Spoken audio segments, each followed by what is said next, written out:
중세시대에 버려진 두 영역이 있습니다. 방치된 영역이. 하나는 대중이고 하나는 여성입니다. 그러니까 중세시대의 중심은 군주, 사제 이런 귀족층, 고위층들입니다. 그래서 중세 말 종교 운동은 교회, 제도 이 밖에서 일어납니다. 조직, 원래 갖추어진 이 전통 이 밖에서 일어납니다. 그러니까 대중적 신앙이 일어났는데 그 대상은 대중이고 여성이다라는 말입니다. 특히 이때 일어나는 그 중요한 사건들이 있는데 흑사병입니다. 흑사병으로 죽음에 대해서 생각하기 시작하고 절망이라는 것이 들어옵니다. 개인의 충격, 죽음, 천재와 같은 것들은 사람이 통제할 수가 없었습니다. 거기다가 이 당시에는 전쟁이 계속 벌어지고 있습니다. 그러다 보니까 죽음에 대해서, 기근에 대해서, 질병에 대해서 일반 백성들은 너무나 고통스러운 겁니다. 거기다가 교회를, 사제를 믿을 수도 없습니다. 너무나 타락합니다. 의지할 곳이 없습니다. 이들은 성경이 없다고 그랬잖아요. 이들이 할 수 있는 신앙이라고는 신비주의적 경향을 띠는 것은 당연합니다.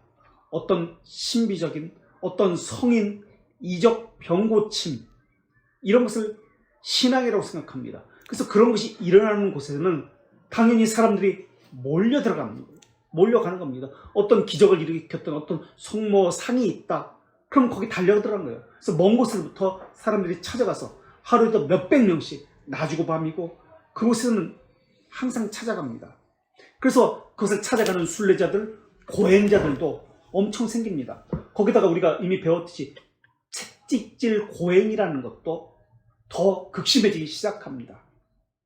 그러면서 전통적 규율, 제도, 조직을 무시하는 대중들이 생겨납니다.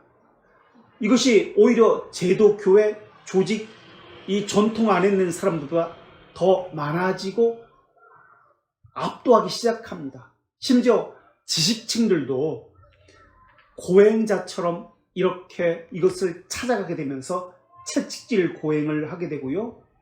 전통적 규율을, 제도를 무시하기 시작합니다. 제도적 교회를 무시하기 시작합니다. 그래서 지식층과 문맹자 이 사이의 장벽도 허물어지기 시작합니다. 이전에는 라틴어 성경을 읽을 수 있어야 되는 지식층만 신앙이 있고 했는데 이제부터는 기적이, 이적이 더 중요시하게 됐고 이제 강한 대중적 정서를 띠게 됩니다. 그래서 대중적 운동이 일어나게 됩니다. 또 한 부류인 여성이 있었는데 이 여성들은 당시에는 13살 또는 14살에 결혼을 했습니다. 더군다나 전쟁이 있었지요. 그 전쟁에는 남자들이 참여하잖아요. 역병이 있었지요. 여러 가지 기근이 있었지요. 남자들이 여자보다 더 많이 죽습니다. 그러니까 과부가 생깁니다. 과부는 그래서 빨리 재혼하는 것이 일반적인 이 당시의 문화였습니다. 근데 왕과 군주들은 수도원을 세웠는데 귀족들이 수도원을 세운 이유는 자기 딸이나 과부가 된 자기 그 자녀들을 도피처로 삼은 것이 수도원이었습니다. 여자 수도원 같은 경우. 그런데 이제는 일반인이 이적을 체험하게 됩니다. 예전에는 결혼 생활에 이제 남편이 전쟁에 나서 죽거나 전염병에 죽거나 하면 산속에 있는 수도원으로 보내졌는데 이제는 산속에 있는 수도원까지 갈 필요가 없습니다. 왜? 신의 공동체가 생겼기 때문에 그렇습니다. 이전에는 이 수도원의 재정적인 부담을 군주들이, 귀족들이, 왕이 재정적 부담을 했습니다. 그러나 이제는 신의 공동체가 생겼기 때문에 이런 재정적 부담을 왕이나 군주나 귀족들이 해야 할 이유가 없게 되었습니다. 왜냐하면 자기 집에서 공동체를 하니까. 혼자 살은 그 여자가 남편은 죽고 전쟁에서 죽고 자녀들도 다 죽고 자기 집에서 공동체 생활하는 거예요, 여자들이. 그러면서 반교회주의, 반성직자주의, 동시에 감정주의, 체험주의, 신비주의가 이들의 주류가 되기 시작했습니다. 그래서 그 당시에 있었던 교회 신앙생활 모습, 사제의 모습을 에라스무스라는 사람이 우신예찬이라는 이제 바보죠, 우신. 바보신을 섬기는 사람들의 이제 이야기를 풍자적으로 쓰게 됩니다. 또 중세시대의 이런 교회의 타락과 풍자적인 우화 소설과 같은 것들은 캔터베리 이야기, 그런 종류입니다. 제프리 초소. 그리고 노름 있잖아요. 카드의 기원이 어디라고 우리가 제가 얘기했나? 수도원입니다. 맥주의 기원이 수도원입니다. 그래서 맥주를 보면, 전통 맥주를 보면 수도사 이름이 붙였어요. 수도원에 파울러나, 바울 수도원, 파울러나, 아우스티루스 수도원, 이런 식으로 수도원에 이름을 붙인 거예요. 자, 이러면서 이 운동이 시작됩니다. 예전에는 수도원 하면 광야에 있었고요, 산속에 있었습니다. 사람이 손이 닿지 않는 곳에 있었습니다, 발이. 근데 이제는 시내에서, 집에서 공동체 생활합니다. 이제 그 이야기가 시작되는데 책으로 돌아가겠습니다. 운동의 시작. 1374년 9월 몇몇 가난한 여성들이, 남편도 죽었겠죠, 전염병으로 다 죽었습니다. 혼자만 있습니다. 후르또에게 자신의 집을 내어주었습니다. 이들은 후르또와 함께 평안히 거하면서 자발적으로 하나님을 찬양하며 공동체 생활이 시작한다는 거예요. 그들은 검소한 생활과 함께 자신들의 생계를 위해서 노동했습니다. 보십시오. 지금까지 프란치스코 수도원, 도미니코 수도사들은 어떻게 했습니까? 어떻게 이들은 생계를 유지했습니까? 탁발이 했어요. 거지처럼 돌아다니면서, 소위 말하면 한 푼 줍쇼 하면서 돌아다녔습니다. 이것으로 생계를 유지했습니다만은 전통을 거부하면서 이들은 어떻게 했냐? 자신의 생계를 위해서 노동이 시작됩니다. 함께 모여서. 이 여성들의 모임은 데보치오 모데르나의 모체가 됩니다. 그럼 이들은 규율이 있었을까요? 우리는 지금까지 수도원의 규율, 베네딕토 규율, 제도, 집, 이런 것이 있었습니다. 이들은 회칙, 규율 없습니다. 또 교황, 교회에 소속된, 교황의 승인을 받고 교회에 소속된 이런 수도원이 아닙니다. 그냥 손수 일해서 먹고 살고 그냥 기도하고 노동하고, 이런 공동체가 집에서 세워진 겁니다. 그런데 이상하게 이단위로 정제되지 않습니다. 왜 이단위로 정제되지 않았을까요? 후르토라는 사람은 참사관이었습니다. 그러니까 시의원이었어요. 그러니까 사회적 지위가 있어요, 그 동네에서. 그러니까 참사회, 시의 보호를 받을 수 있었던 거예요. 그래서 이단위로 정제받지 않습니다. 그 동네에서. 이미 이단위로 정제받았을 거예요. 다른 때 같으면. 이들은 서약이 없습니다. 규율이 없었다는 것은 어떤 의미인가요?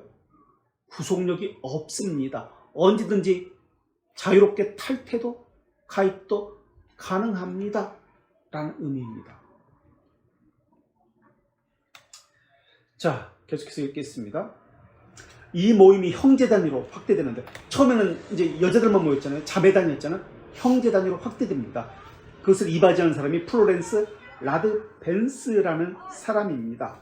이 사람은 석사학위를 프라 대학에서 받았고 1380년 후르또의 명성과 인격에 감동을 받아 이 모임에 동참합니다. 후르또는 남성들도 자기의 집에 거할 수 있도록, 지금까지는 여성의 수도원이었거든요. 또는 남자 수도원, 여자 수도원 따로 있었습니다. 그런데 지금 함께 한 집에 거하면서 함께 기도하고 함께 일합니다 라고 나옵니다. 지금까지 전통을 다 무시하는 거예요. 이 사람들은 지금 그들에게는 경건한 책들을 필사하도록 했고, 경건수적을, 성경도 필사했습니다. 그들과 늘 대화를 나눴습니다. 토론했죠. 이 모임에 참여한 소년들에게는 재정적 후원 아끼지 않았습니다. 이들의 모임을 더 구체적으로 조직적으로 만들기 전에 후르또는 완성되기 전에 이 조직이 1384년 주님의 부르심을 받았습니다. 그 유언을 따라서 프루토의 친구인 라드벤스, 플로렌스 라드벤스가 데보체 모데르나의 단체를 이끌었습니다. 그래서 나중에는 이 형제가 네덜란드에 34개가 세워집니다. 네덜란드에. 그래서 베스팔렌에 11개, 여성 단체도 이 정도 있었다고 전해집니다. 처음에는 집에서 몇 명 모인 거니까 숫자나 규모가 미미했습니다. 그런데 이 운동의 의미는 숫자나 규모에 있는 것이 아닙니다. 여기는 어떤 스캔들도 없고 어떤 탄압도 없었어요. 급전적인 변화도 없습니다. 그냥 비정규직이었어요. 제도 밖에 있는 사람들이 살아남았습니다. 어디 소속도 아닌 사람이 그냥 살아남았습니다. 자신의 자유를 핍박받거나 손상받지 않고 살아남았습니다. 이러면서 어떤 일들이 있었냐면 여성 신비 체험가들이 많이 나타나기 시작합니다. 스웨덴의 비르지타, 14세기입니다. 지금 다. 비르지타라는 사람, 이 사람은 하늘의 계시라는 책을 씁니다. 그래서 하늘로부터 계시를 받았다는 체험적인 기록을 남긴 책이 하늘의 계시라는 사람 책입니다. 그리고 이들의 여성의 특징은 성경을 보고 무슨 신앙생활하고 이 당시는 그런 게 아니잖아요. 신비 체험이라고 얘기했잖아요. 신비 체험의 주제는, 제목은 예수 그리스도의 고난입니다. 그래서 묵상의 주제는 예수 그리스도의 고난입니다. 그래서 그들의 신비 체험은 예수님의 고난을 자기가 몸으로 체험하는 겁니다. 그래서 예수님의 오상이 있죠. 5가지 상처. 자기가 직접 체험해서 그것을 받는 겁니다. 이런 신앙적 신비 체험이 당시 미술에까지 영향을 끼칩니다. 그래서 바로크 미술이 나온 겁니다. 독일 몰타우의 도로테아라는 사람, 다 14세기 사람입니다. 이 사람 어렸을 때 환상을 봅니다. 그리고 성찬시에는 영이 밖으로 빠져나가는 거, 육체 밖으로 빠져나가는 거, 이런 것을 자주 경험합니다. 그리고 독일 발트대 출신의 로이테 엘리자베, 이 사람은 오상을 받고요, 예언은 환상을 합니다. 이 수태스입니다. 여성, 네, 신비체험. 14세기 그 후기 신비주의자가 들어갑니다. 후기 신비주의자들. 자, 그래서 데보체 모데르나를 친구인 라드벤스가 이끄는데요. 밑에서 둘째 줄. 라드벤스는 헌신적으로 고통받은 사람, 가난한 사람, 아픈 사람과 함께 빈민들을 돌봤습니다. 그들 역시 그의 도움을 항상 요청했습니다. 그들을 위해서 따뜻한 물을 준비하고 목욕시키고 숙식을 제공합니다. 이제 흑사병식이니까 심지어 한센병에 걸린 사람들도 마다하지 않고 돌봤습니다. 도움이 필요한 자들에게는 늘 데보체 모데르나 단체에 일원이 있었습니다. 이렇게 모여든 자들에게 라드벤스는 자국어 설교합니다. 자국어 설교합니다. 자국어 설교한 사람이 많이 있었죠. 위클리프라든지 왈도파, 또 이제 얀 후스 같은 사람, 이제 다음에 하게 되는데, 정해진 장소도 없었습니다. 일정한 시간도 없었습니다. 그냥 원하면 언제든지 하는 거예요.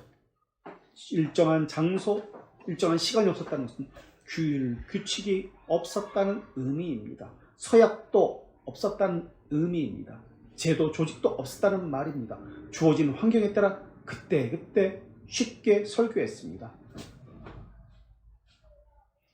이런 것 때문에 기존 수도에는 이들을 안 좋게 보기 당연히 시작했겠죠. 사회적 전통 질서를 이들은 우습게 여긴다. 그래서 14세기 말에는 이미 교황권이, 교회의 세력이 많이 약화된 시기입니다. 그래서 이런 일이 있을 수 있었던 겁니다. 그래서 검소한 생활을 했고, 책을 읽고 경건 생활 시간을 나눴습니다.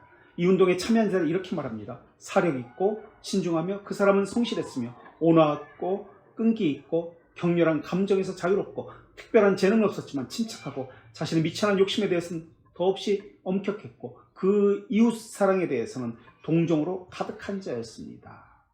대표자를 뽑을 때도 자기들이 그냥 원하는 대로 선출했습니다. 성경을 낭독할 때도 그냥 함께, 우린 사제들이 혼자 읽고 나머지 듣잖아요. 그렇게 하지 않았어요. 함께 읽겠습니다. 함께 성경 낭독했습니다.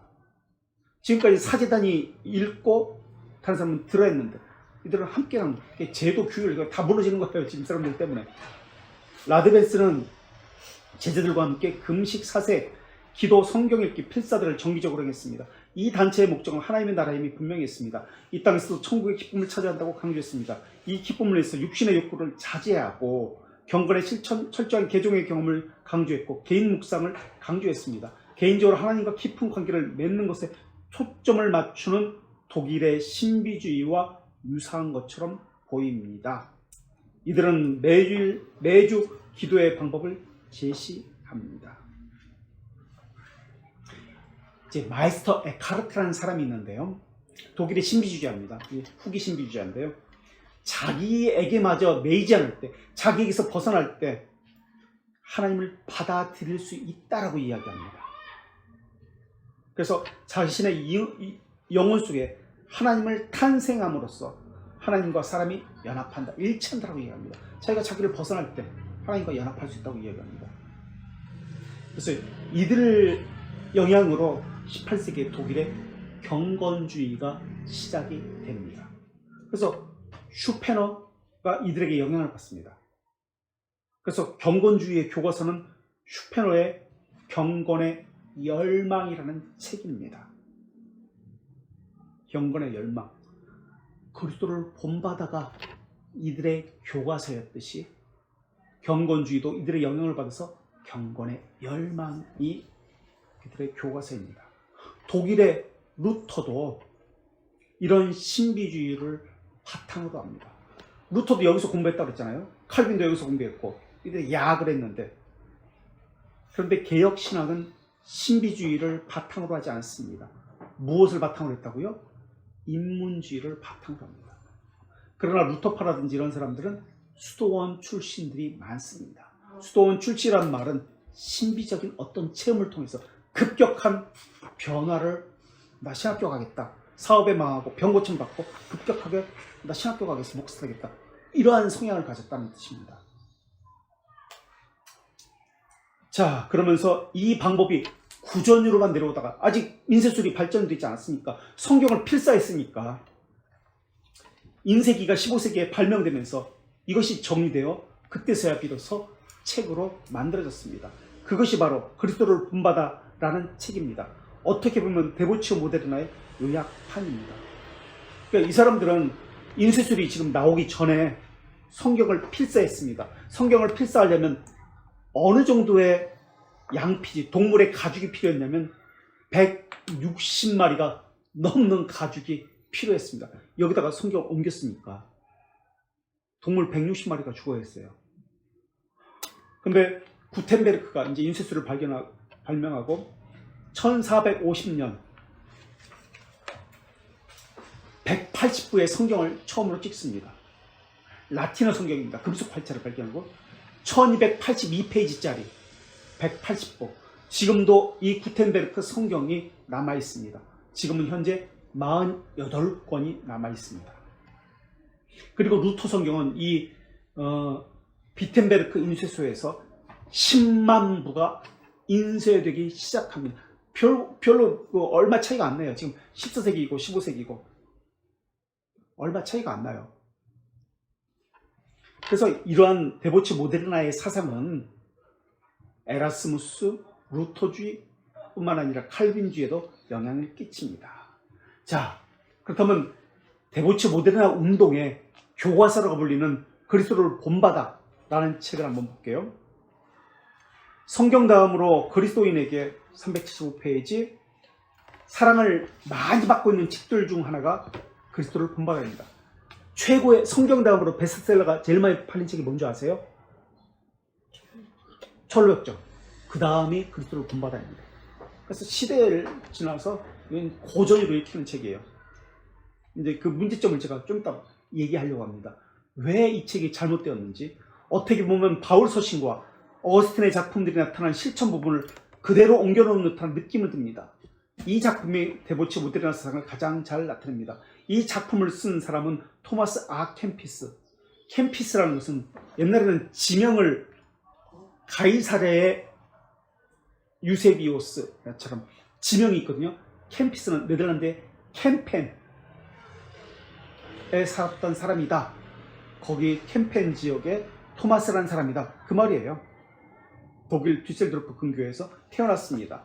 토마스는 1392년 데보치 무대라 운동이 한참 일어날 때 데이벤터 후르토가 살고 있는 이 도시, 이 조그만 소도시에 있는 라드벤스 친구 공동체 모임에서 기숙하며 공부했습니다. 여기서 이제 기도, 단순한 삶, 하나님과 연합하는 삶을 추구했죠. 무료로 공부시켜주고 숙식을 제공받는 가난한 학생에게는 정말 고마운 일이었습니다. 7년 동안 거기서 거하면서 라드벤스로부터 많은 것을 배우게 됩니다. 고전, 경건서적, 성경필서 이런 것들 많이 읽고 배우게 되고 필사를 하게 됩니다. 1399년 이제 19살 된 토마스는 아그네스 수도원, 이제 어거스틴 수도원입니다. 그래서 찌볼레 근교에 있는데요. 아그네스 산에 있는 수도원입니다. 새로 설립된 수도원, 아그네스 수도원, 어거스틴 수도사 출신의 형이 여기 부수도원장이었습니다. 그래서 여기 들어갑니다. 그곳에서 1412년 사제로 수임받습니다. 이때부터 글을 쓰기 시작합니다. 4권으로 구성된 작품은 이렇게 해서 완성되었습니다. 이 책은 영적 삶의 지침서라 할 수 있습니다. 그리스도를 본받아라는 바울 서신과 관련된 내용을 담고 있습니다. 심정의 슬픔을 직접 읽으면서 그 맛을 보았으면 좋겠습니다. 그래서 읽어보면 되고요. 여러 언어로 번역된 그리스도를 본받아는 이 사람은 이것만 쓴 게 아니에요. 설교집, 서신들, 노래집, 그리고 스승이었던 헤라트 후르토의 생애도 쓰게 됩니다. 그래서 후르토가 어떻게 살았는지 그 생애를 통해서, 이 사람이 쓴 생애를 통해서 알 수가 있습니다.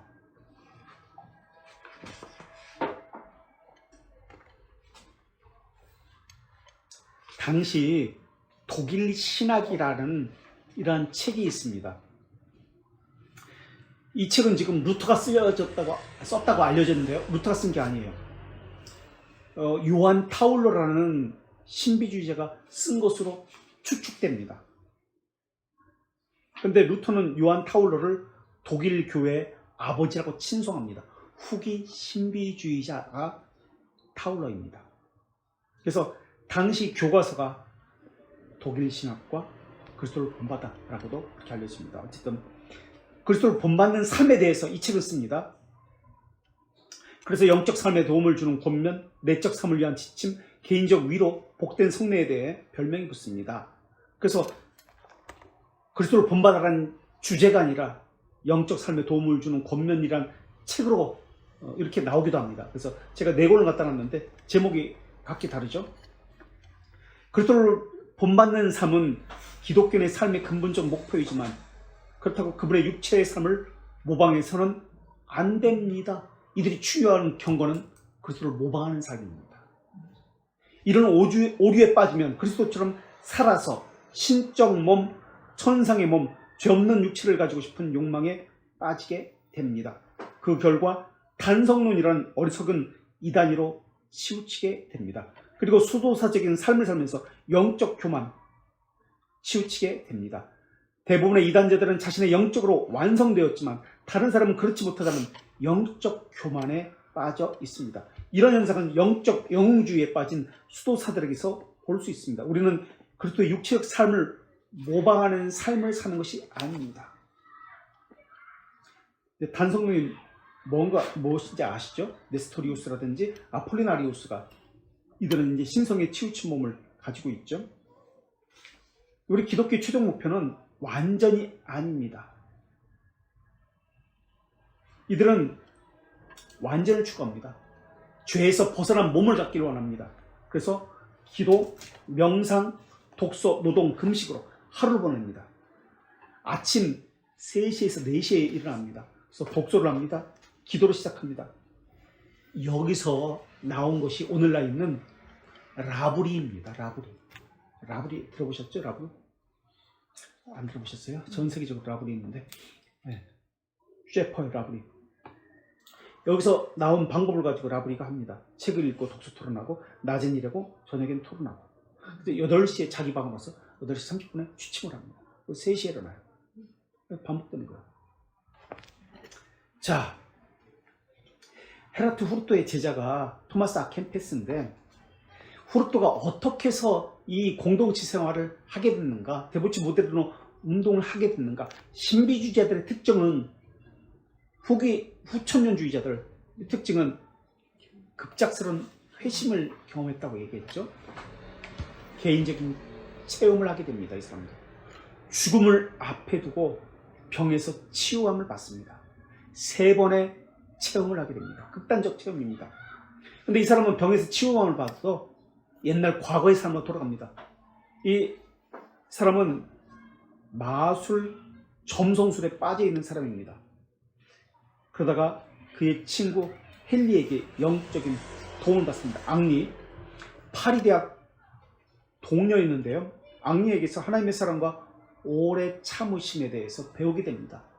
그리고 나서 이제 후르토 얘기하는 겁니다. 토마스 아 캠피스가 쓴 그 후르토 생애에 다 나온 이야기입니다. 그래서 자기 고향으로 가게 됩니다. 그 고향이 데이벤떠라는 곳입니다. 여기서 5년 동안 세상과 담을 쌓고 지냅니다. 그런데 이 담을 쌓고 지내면서 이 안에서 데이벤떠에서 데보치오 모데르나 운동을 시작합니다. 그러니까 수도원처럼 공동생활하고 금욕생활하는 겁니다. 육체를 억제하는 훈련을 하게 됩니다. 철야기도 하고 자기 육체를 복종하게 되고, 그리고 자국어 설교하고 기독교 고전을 이제 독서를 강조하고, 이렇게 해서 만들어진 데보치오 모데르나 운동은 12명의 사람으로 공동체 형제 단위로 시작을 합니다. 이 단체에 토마스 아 캠페스가 아까 이야기했잖아요. 들어가게 된 겁니다. 그래서 거기서 함께 생활을 합니다. 그래서 후르토는 일반 신자입니다. 그런데 성경을 자국어로 읽고 설교를 합니다. 그리고 평신도 수도원이잖아요. 이게 도시마다 학교를 세웁니다. 약 같은 것을 무료로 공부를 가르쳐줍니다. 이 학교에서 경건한 자들이 많이 나왔습니다. 그래서 데보치오 모데르나 사상을 잘 설명하고 있는 책이 어떤 책이냐면 루터가 썼다고 알려진 독일 신학이라는 책입니다. 그래서 제가 다음 주에 오늘 갖고 올까 다음 주에 갖고 올까 하는데 다음 주에 이제 그 책을 갖고 오려고 그래요. 그래서 이 책이 형제단의 교과서와 같은 책인데요. 나중에 루터가 번역해서 루터가 편집해 자기의 이름으로 이제 내어지게 됩니다. 자, 토마스 아 캠피스는 후르토의 제자인데요. 그리스도를 본받아라는 책을 씁니다. 캠펜 출신입니다. 그래서 캠피스라고 얘기하는데 형제단에 들어갑니다. 독일 사람인데 네덜란드로 가서 그래서 기도하고 복잡한 생각을 하지 않습니다. 단순한 생각을 하고 성경을 복사하고 읽는 것에 전념합니다. 그리고 21세 때 1400년인데요. 어거스틴 수도원에 들어가서 수도사가 됩니다. 그래서 평생 한 수도원에서 보낸 사람이에요. 이 책이 그리스도를 본받아가 왜 많이 읽혔는가? 기독교의 성경담으로 존 버년의 철학정담으로 많이 읽힌 책인데 신비주의와 금욕주의를 결합시켰기 때문에 그렇습니다. 3대 신비주의자가 있는데 마이스터 에카르트, 얀판 후이즈브룩, 요한 타울러입니다. 이게 3대 신비주의자입니다. 신비주의는 체험 중심, 감성 중심이잖아요. 느낌 중심 뭐 이런 거잖아요. 신비주의는 이성 중심인 스콜라주의와 반대되는 게 아닙니다. 이성 중심이든 신비주의든 모두가 인간 중심적입니다. 자기 느낌, 자기 감정, 자기 이성, 자기 지식, 이것을 가지고 하나님을 만나겠다는 것입니다. 그래서 신비주의와 이성주의는 같은 부류입니다. 그래서 토마스 아 캠피스도 신비주의라고 불립니다. 그래서 가장 위대한 지혜가 있는데 이것은 이 세상에 없고 세상을 경멸하는 것과 하늘나라에서 찾을 수 있다고 얘기합니다. 세상을 경멸해서 하늘나라를 찾을 수 있다는 거예요. 그래서 토마스 아 캠피스의 사상은 그리스도를 본받아는 이 책은 금욕적으로 예수 그리스도를 본받는 삶을 이야기합니다. 윤리적인 모범이 예수 그리스도다라고 이야기합니다. 그래서 그리스도를 본받아 이 책은 1권, 2권에서 금욕적 거룩을 어떻게 행하느냐를 설명하고 있는 책입니다. 좋습니다. 1권, 2권은 금욕적 생활. 예, 좋습니다. 근데 3권이 문제입니다. 3권에서 예수님의 제자들이 대화를 나눕니다. 그래서 존 스토트는 이 토마스 아킨페스의 그리스도를 본받아에서 4가지 질문을 합니다. 근데 반박하는 거예요. 이 책이 잘못됐다는 것을 이야기하는 겁니다. 4가지 질문을 통해서 그것을 지적을 합니다. 첫째, 토마스는 복음 초청의 본질, 복음의 본질을 이해했는가? 복음의 본질은 뭡니까? 그리스도를 본받는 삶이 아니다. 예수 그리스도를 구세주로서 하나님으로서 유일한 우리의 중보자로서 믿는 것이지 본받는 것이 아니다라고 이야기합니다. 그런데 끊임없이 토마스 아 캠피스는 이 책에서 본받으라 라고 이야기합니다. 이건 누구의 사상이죠? 이 본받는 삶? 모분교사로서 우리의 완전한 또 자유주의자들의 사상입니다. 그리스도를 본받으는 금욕적으로 그리스도를 본받아 라고 이야기합니다. 이 토마스 아 캠피스는 끊임없이 두려움과 절망과 심판과 지옥에 대한 두려움 속에서 살았습니다. 거기다가 예수 그리스도의 사랑에 대해서 이야기할 때는 예수 그리스도의 사랑보다도 예수 그리스도에 대한 사랑을 이야기합니다. 그러니까 하나님의 사랑을 이야기하는 것이 아니라 예수 그리스도에 대한 사랑을 이야기한다는 겁니다. 그리스도의 사랑을 우리가 담고 난다는 이야기, 하나님의 사랑에서 우리를 아무도 끊을 수 없다는 이야기, 이 말은 전혀 없습니다. 우리가 어떻게 사랑할지, 그분을 어떻게 본받을지 이것에 대해서만 계속 이야기합니다. 하나님의 자비하심에 대해서 우리 표현되는 은혜 언약에 대해서는 이야기가 없어요. 이것에 대해서 존 스토트가 질문을 하고 있습니다. 그게 복음입니까? 라고 질문하고 있습니다. 율법의 기능 2가지가 있잖아요. 한 가지 약속이 있고 죄성을 깨달음, 또 그릇된 삶을 억제하는 것. 루터는 이제 칼빈과 첫 번째, 두 번째가 이제 반대로 이야기하죠. 토마스 아 캠피스는 율법의 첫 번째 기능, 죄성을 깨닫는 것을 가지고 구원이다라고 이야기하고 있다는 거예요. 죄를 깨달았다. 그래서 어쩌란 말이냐. 그래서 자기의 육체를 죽이는 것이다. 이게 구원으로 가는 길이다. 이렇게 이야기한다는 거예요.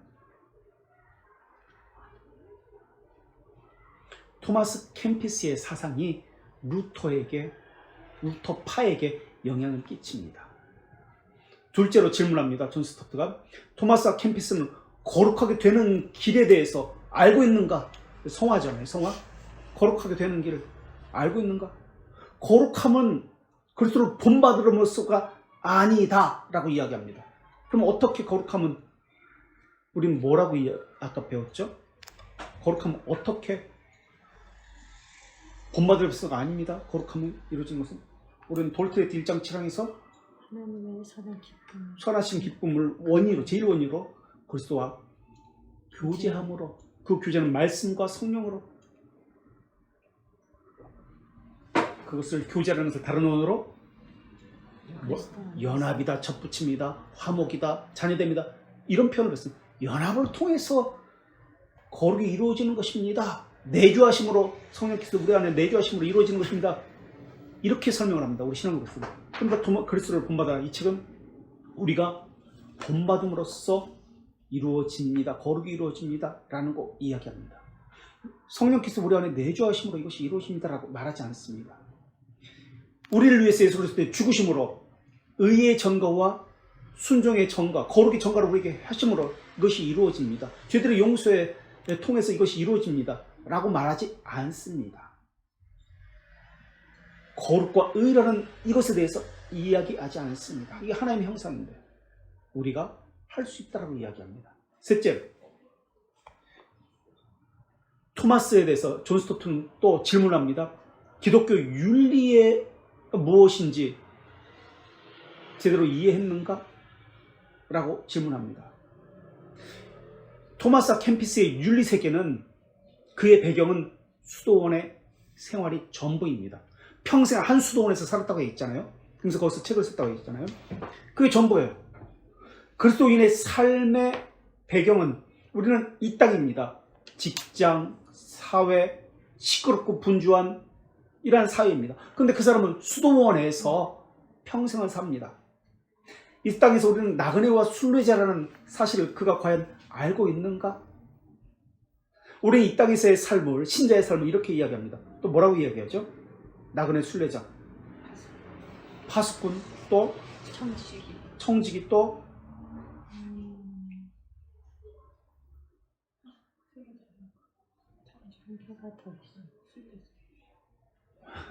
했던 얘기죠.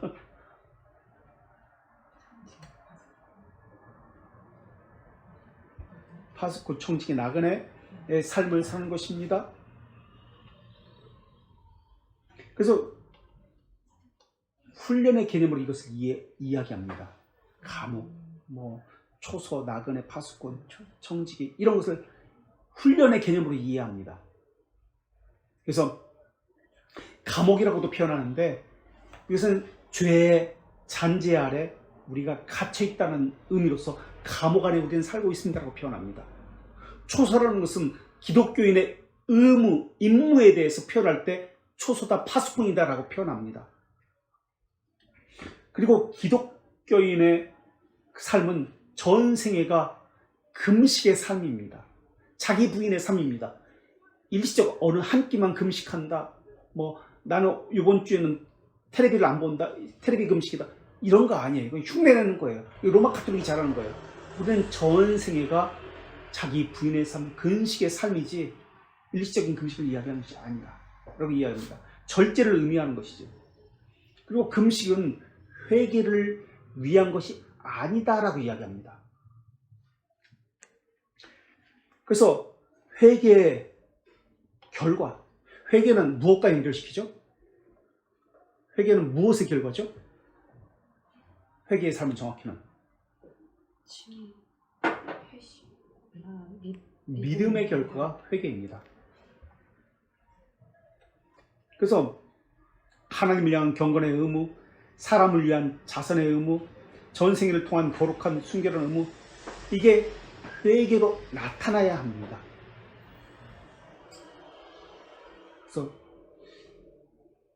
그런데 토마스 아킨피스가 말하는 것은 은둔 생활에서 자신의 육체를, 이 세상을 부정하고 경멸하는 것으로 이야기합니다. 그래서 거룩한 천사들만 교제하라라고 이야기합니다. 사람들과 사귀는 것을 피하라라고 이야기합니다. 세상의 압력과 소란을 가능한 피하라. 그게 그리스도인입니까? 그게 아닌데 그리스도를 본받아서는 그렇게 이야기합니다. 그리고 그리스도를 본받아서 예수님이 그렇게 살았다라고 그렇게 표현합니다. 그것이 사실인가요? 물론 기도를 위해서 예수님은 고독을 즐겼고 사람이 없는 곳을 찾아다녔습니다. 그런데 그것만이 전부가 아니에요. 먹고 마시고 사람들과 함께 부딪혔습니다. 수도원 제도는 교회 타락의 반발로 나타난 것입니다. 그런데 그들은 그리스도를 본받아를 마찬가지지만 자기를 부인하고 그리스도를 따르는 제자의 삶을 뭐라고 이야기하냐면 수도원에 들어가서 사는 삶이라고 그렇게 해석을 해버린 거예요. 수도원에 들어가서 사는 삶이 제자의 삶이다. 자기를 부인하는 삶이다. 그래서 수도사의 모범이라고 예수님이다라고 이야기합니다. 수도사가 이 땅에서의 모범적인 삶이다라고 얘기합니다.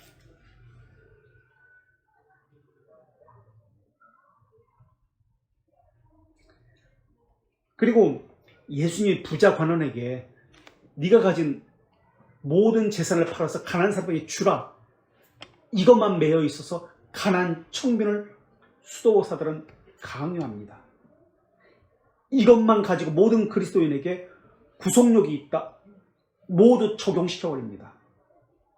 예수님이 말씀하신 것은 모든 재산을 팔아서 가난한 사람에게 주라는 그런 의도가 아닙니다.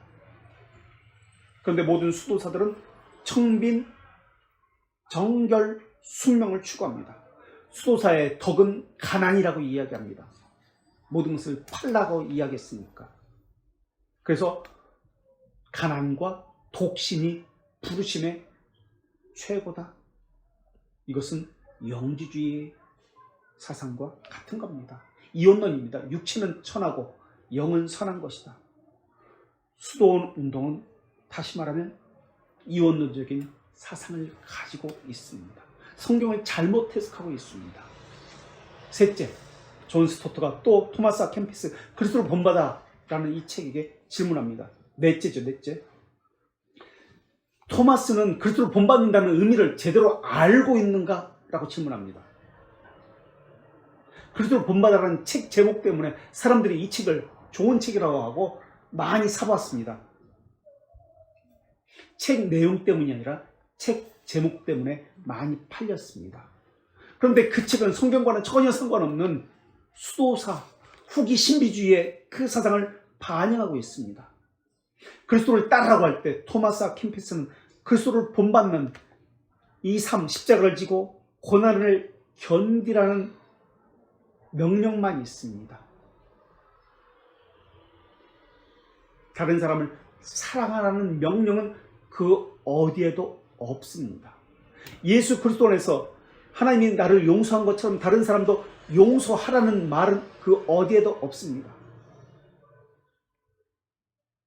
보복하지 않으며 부당한 고난을 참으며 예수 그리스도를 발자취를 따르는 삶, 그것은 없습니다.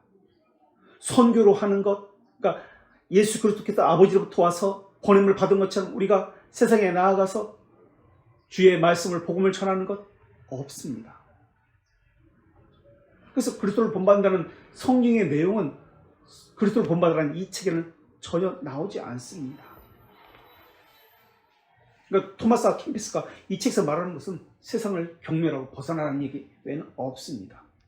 세상에 물러나는 겁니다. 이게 신비주의자들의 모습이에요. 이게 신비주의자들은 그래서 범신론적인 개념을 가지고 있습니다. 연합이라는 개념도 그들을 중시합니다. 그런데 연합이라는 개념은 우리가 언제 한번 배웠죠? 연합이라는 개념은 두 가지 수도사들은 다른 의미로 사용합니다. 유니온이라는 개념을 사용합니다. 우리는 유니온이라는 개념이 아니라 그 앞에 COM이라는 단어가 덧붙여 있습니다. 둘 다 연합이라는 개념이거든요. 일치라는 개념이에요. 근데 그들은 연합, 신비적 연합을 이야기하는데 우린커녕 서로 교제함으로, 교통함으로의 연합. 그들은 연합, 접붙임을 말하지만 이것은 연합, 접붙임이 아니라 관상을 그들은 이야기합니다. 그래서 서방교회 수도원 전통은 정화, 조합, 조명, 연합을 이렇게 이야기하잖아요. 동방교회는 네거티브의 방법으로서 반대로 이야기하죠. 무지, 어둠, 구름의 상태. 그래서 정화의 단계를 거쳐서 자기를 부정하는 단계로 이렇게 하게 됩니다. 라고 이야기하는데 이게 세미펠라기우스의 사상입니다. 우리 초대교회에 고대에는 수도원 운동이 있었습니다. 그때는 어떻게 했죠? 공동체적으로 한 것이 아니라 그들을 뭐라고 이야기했죠? 은자라고 얘기했습니다. 소수 또는 혼자. 토마스 아 캠피스가 쓴 이것은 그리스도를 본받아라는 책 제목을 가지고 있는데 다른 말로 준주성범이라고 합니다. 그래서 제가 준주성범 카톨릭 출판에서 나온 이 책을 갖고 온 거예요. 준주성범. 교과서라는 뜻입니다. 형제단의 교과서다. 그래서 관상적인 삶, 내적 삶, 활동적인 삶으로 그들은 삶을 나눕니다. 활동적인 삶은 세속적인 욕심을 버리고 자유를 얻는 삶이라고 이야기합니다. 세속적인 욕심을 버리고 자유를 얻는 삶. 내적 삶은 내적 침묵에 방해받지 않는 마음을 가지는 삶. 내적 삶은 내적 침묵에 방해받지 않는 삶 이야기하고요. 관상적 삶은 하나님과 내적 연합에 이야기합니다. 그래서 교회 타락의 반발로, 이성주의 스콜라 철학의 반발로 신비주의적 이 수도 운동이 데보치오 모데르나 운동입니다. 그래서 루터도 수도사 출신인데 이 신비주의적 영향을 가장 많이 받았는데 그 대표적인 사람이 신비주의자 요한 타울러입니다. 수도원 운동이 일어나게 된 배경은 우리 4세기에 순교자들이 영웅이었습니다. 그러나 기독교가 콘스탄티누스 황제에 의해서 공인되고 나서 영웅이 사라집니다. 모두가 교인이 되었습니다. 그럼 누구를 본받을까 하는 공백적 상황이 생깁니다. 거기서 교회가 세상과 혼합하면서 타락하게 됐고, 그래서 교회 안에는 두 종류의 사람이 함께 있게 됩니다. 유기된 자들도 교회 안에 있고, 그래서 그들은 교회를 어지럽힙니다. 그래서 교회가 타락했다는 말의 의미는 교회의 문턱이 낮았다는 말의 의미입니다. 교회 안에 있는 그 사람들이 타락했다는 말이 아니에요. 그러니까 하나님의 택자들이 타락했다는 말의 의미가 아니에요. 유기된 자들이 교회 안에 들어왔다는 말의 의미입니다. 그래서 이단 사상이 함께 있다는 말의 의미입니다. 그래서 교회 타락은 성도의 연약함 때문이 아닙니다. 누구든지 신자라고 받아들여지는 데 있는 겁니다. 그래서 교회가 풍성하고 규모가 있다라고 이야기하는데 그 대가를 치르고 있는 겁니다. 그래서 교회 타락을, 성도의 타락이 아니지 유기된 자의 타락의 모습을 보고 안타깝게 여긴 사람들이 교회를 등지기 시작했습니다. 그래서 만든 것이 3세기 은자시대. 그래서 안토니우스 대표적이었잖아요. 몇 명이서 개인이 수도하는 사람들. 그래서 파코미우스 수도원이 처음으로 생기게 되면서 공동체가 생깁니다. 공동체는 여럿이 규모가 커지게 되면서 규율이 생겼다는 말입니다. 그리고 베네딕토 수도사가 생겼고 수도원의 아버지라 불리면서 베네딕토 규율을 가져와서 이제 있게 됩니다. 자, 그래서 수도사 얘기는 여기서 좀 더 해야 되는데 하지 않고 넘어가고, 왜냐면 이게 지금 수도원 운동의 마지막이거든요. 후기 수도원 운동이. 그래서 수도원 운동은 한 세기가 지나가면 타락하게 되어 있습니다. 인간적인 방법을 쓰기 때문에. 그래서 수도원 운동이 교회 제도 내에서 지금까지 일어났다면 교회 밖에서 일어난 운동이 데보치오 모데르나 운동이다. 지금까지는 성직자들이 성직을 맡아서 교회를 운영했고 이렇게 이끌어갔다면 이제는 일반 신자가 교회 밖에서, 제도 밖에서 이 공동체를, 수도원을 이끌어가기 시작했다 라는 것입니다. 오늘날에도 이런 것이 있을까요? 없을까요? 교회 밖에서, 제도권 밖에서 규율 없이 일반 신자가 공동체로 이러한 일들을 하고 있는 선교 단체들이 있습니다. 그것을 우리는 소위 파라처치라고 이야기합니다. 대학 속에서 이제는 그 일반 신자가 파라처치 속에서 이끌어갔는데 그들이 제도권 안으로 들어오려고 해요. 그래서 목사가 되기 시작합니다. 그래서 선교단체 간사가, 대표가 목사가 되어서 그 자기 체제를 유지하기 시작합니다. 그러면서 교회를 만듭니다. 수도원 운동이 그래서 신비주의의 근거가 됩니다. 그들이 의지하는 것은 신학이 아니에요. 성경이 아니에요. 체험, 감정, 느낌을 의지하기 시작하는 것입니다. 이것이 제도권 밖에서의 데보치오 모데르나 운동으로 나타난 것이고요. 그 데보치오 모데르나 운동의 교과서가 그리스도를 본받는 삶이라는 토마스 아 캠페스의 책이 그들의 교과서입니다.